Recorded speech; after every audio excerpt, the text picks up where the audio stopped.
நம் ஆண்டவர் இயேசு கிறிஸ்துவின் நாமத்தினால் மகிழ்ச்சியும் சமாதானமும் நம் அனைவரோடும் இருப்பதாக.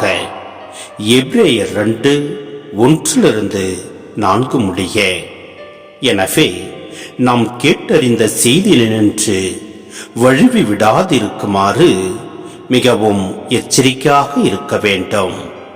ஏனெனில் வானதூதர் வழி எடுத்துரைக்கப்பட்ட செய்தி உறுதியாயிருந்தது.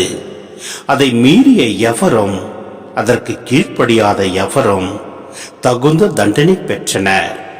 அவ்வாறு இருக்க இத்தகைய ஒப்பற்ற மீட்பை பற்றி நாம் அக்கறையற்றி இருப்போமானால் தண்டனையிலிருந்து எப்படி தப்ப முடியும்? இம்மீட்பு செய்தியை முதல் அறிவித்தவர் ஆண்டவரே. இதை கேட்டவர்களும் இதனை நமக்கு உறுதிப்படுத்தியுள்ளனர்.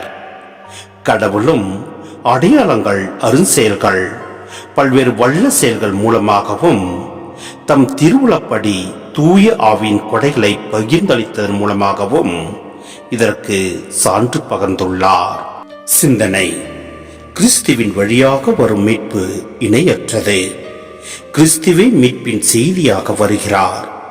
பழைய உடன்படிக்கையின் செய்தியை விட இயேசு கொணரும் இம்மீட்பின் கொடியை கவனமுடனும் ஆர்வமுடனும் ஏற்க வேண்டிய கடமையை இங்கு வலியுறுத்தப்பட்டுள்ளது. இயேசுவின் செய்தியை ஏற்பது மட்டும் போதாது, தொடர்ந்து அதில் ஆர்வமுடன் நிலைத்திருப்பதும் அவசியம். நாம் விடுதலை பெற தம்மை ஒப்புக் கொடுத்த இயேசுவே நம் மீட்பர்.